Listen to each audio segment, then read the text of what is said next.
Bhojpuri superstar Pawan Singh चुनावी सभा के दौरान देश के यशस्वी प्रधानमंत्री नरेंद्र मोदी को ही जो कि टारगेट पे ले लिए। और चलिए आपको बताते हैं कि नरेंद्र मोदी के लिए पवन सिंह ने मंच से गरज कर क्या कुछ कहा है।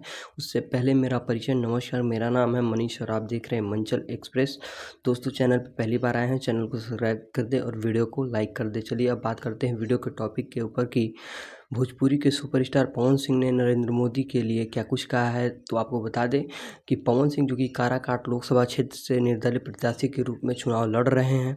आपको बता दें पहले उन्हें भाजपा से जो कि आसनसोल के लिए टिकट दिया गया था कि आप आसनसोल से जो कि पश्चिम बंगाल में पड़ता है वहाँ से आप चुनाव लड़ेंगे, लेकिन पवन सिंह कहते हैं कि मेरी माँ ने मना कर दिया है कि पश्चिम बंगाल का जो कि स्थिति सही नहीं है और तुम वहाँ से चुनाव नहीं लड़ोगे, तो मैंने जो कि सम्मानपूर्वक भाजपा का टिकट वापस कर दिया है। लेकिन पवन सिंह फिराक में थे कि जो कि बिहार से अथवा उत्तर प्रदेश से कहीं ना कहीं भाजपा उन्हें टिकट देगी, लेकिन ऐसा कुछ नहीं होता है। उसके पश्चात जो कि पवन सिंह अपने गृह क्षेत्र आरा के बगल से ही जो कि काराकाट से निर्दलीय प्रत्याशी के रूप में और भाजपा के कैंडिडेट उपेंद्र कुशवाहा के खिलाफ ही जो कि बगावत कर देते हैं और वहां से निर्दलीय प्रत्याशी के रूप में चुनाव लड़ जाते हैं। उसके पश्चात कहीं ना कहीं पवन सिंह हर मंच पे कहते थे कि मैं मोदी जी को बहुत मानता हूं, मैं मोदी जी के काम से जो कि खुश हूं और उनके ही राह पर चल रहा हूं।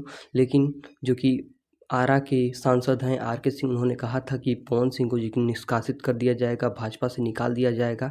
और ऐसा हुआ भी, जो कि पवन सिंह को भाजपा से निकाल दिया गया है, निष्कासित कर दिया गया है। लेकिन आपको बता दें कि पवन सिंह भी इस समय जो कि मंच पर गरजते हुए नज़र आ रहे हैं और गरज कर कह रहे हैं कि खाली जो कि भाषण दहला से और राशन दहला से काम ना चली। जी हाँ दोस्तों, इन शब्दों से जो कि नरेंद्र मोदी को टारगेट कर रहे हैं और कह रहे हैं कि सिर्फ और सिर्फ भाषण देने से और 5 किलो राशन देने से हम लोगों का घर नहीं चलने वाला है। पवन सिंह गरज गरज कर कह रहे हैं कि जो कि काराकाट में पूरा शेड्यूल फिक्स हो गया है कि इस दिन ये आ रहे हैं, इस दिन वो आ रहे हैं। इन शब्दों से कहीं ना कहीं दिनेश लाल यादव, निरहुआ रविकिशन, अक्षरा सिंह, तमाम उन सुपरस्टारों को जो कि टारगेट कर रहे हैं जो कि भाजपा में शामिल हैं। तो कहीं ना कहीं पवन सिंह इस समय जो कि एक पावरफुल निर्दलीय प्रत्याशी के रूप में भाजपा को जो कि पछाड़ रहे हैं और भाजपा को जो कि निशाने पर ले रहे हैं। तो दोस्तों, आपको क्या लगता है, पवन सिंह इस बार काराकाट लोकसभा क्षेत्र से सांसद बन पाएंगे